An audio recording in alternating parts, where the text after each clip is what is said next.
Hey, what's up, traders? This is the watch list video for Wednesday, March 9th. I wish I was getting ready to recap all the amazing bounce play grabs from the video last night, but I didn't do a good job of grabbing them. I had a good day, but you don't want to hear me lamenting a big miss on Disney. We'll glance at that real quick. Below 130. I mentioned in the room it was below 130. Gave actually a nice setup and somehow got away from me. Never got involved, and it went up $5 from there. So anyway, a little annoyed at myself, but a couple of things from the room today that I did mention is actual calls was Micron MU right there over 77, a break of the earlier high, and it went to a little over 80 there, right? 80.25, I think, and also mentioned IRNT probably when it wasn't above the early high. It had this big spike and topped out at 457 and was working its way back up. And at that time, I noticed CYRN was just ripping, and this is kind of a sympathy play. So I said, if this gets back over the high of day, over 457, in other words, it might follow CYRN and rip, and that's exactly what it did. Got a whole bunch of thank yous in chat for that one, too. So there's a couple highlights from today, but overall, I did miss some really, really nice bounce play setups. Disney's my biggest one that it's not a miss if I look later and I see that it ran without me and gave a nice setup, but I wasn't watching it. I was watching Disney and skillfully didn't take the trade. So that's what I do call that a miss. Anyway, what are we watching for tomorrow? This certainly is ahead of itself, right? That's a huge move for this stock, but because I'll switch to 5-minute candles, it did all of this right before the close. So whenever you see that, to me, it's a mental note as a trader, put that on a chart tomorrow, right? It's certainly extended. I'm going to watch Snow again.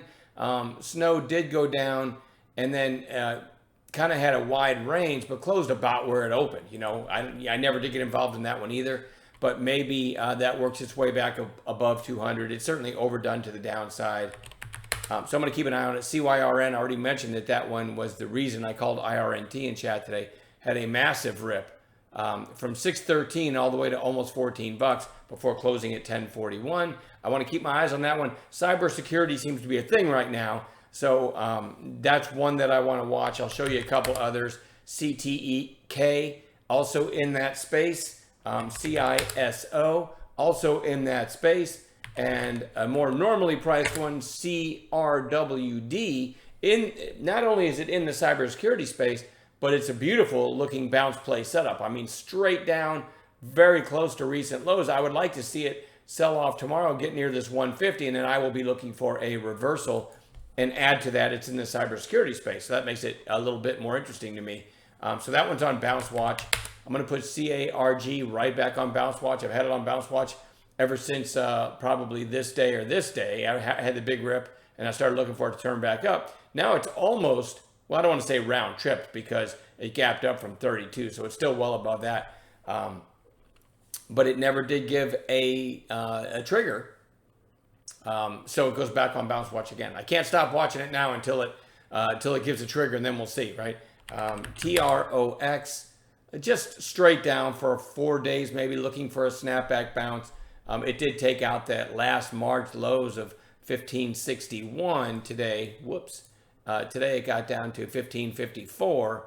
Had I seen this, the daily and the intraday coming near these lows, I would have been looking for a reversal down below that, but it looks like it happened in the first 10 minutes. So anyway, I'm going to put that on Bounce Watch. Not a pretty daily chart, but possible snapback bounce. TTD, if this, what's like 4 or 5 days in a row straight down? 6 days in a row. I would like to see it come down and test this 55 area tomorrow, and then I'll be looking for an intraday bounce down there.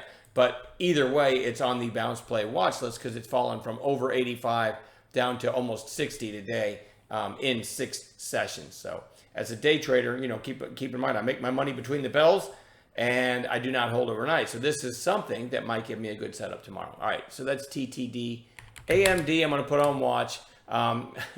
Talk about this in after hours. It got down and basically touched $100. It got real close to it, which is where it's been bouncing off of, back here, and then again today.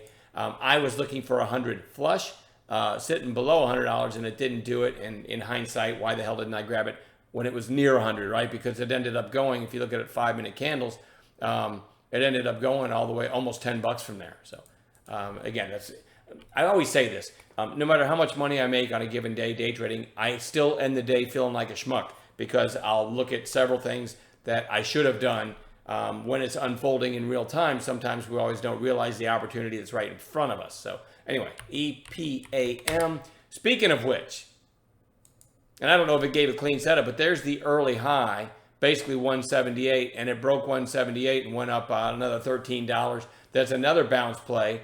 The break of the early high right there would have been the entry, stopped probably below the 8 EMA, and I never got involved in that one either and missed a big move. So again, but I am going to watch that because it's really beaten up. You know, like, I don't know, 2 weeks ago, this was $450.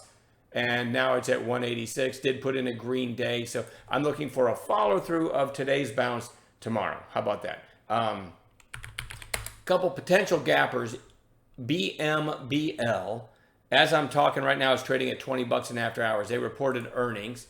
So possible gapper tomorrow. We'll put it on a chart and see if it gives a setup. And then also ZEST, which I think is in the oil and gas space, and had nice volume today for that stock. Closed at 305. As I'm talking right now, it's trading at $4 in after hours.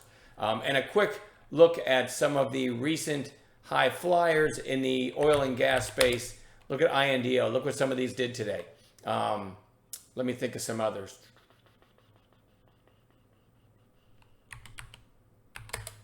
GBR, USEG. I mean, just some nasty reversals. MXC. What's that other one? IMPP. So look at that ugly reversal.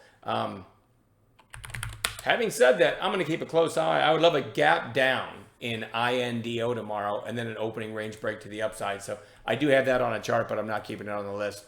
Anyway, that's enough for me. There's plenty to watch. We'll find gappers in the pre-market as well. I'm done babbling. I'll see you guys in the chat room in the morning.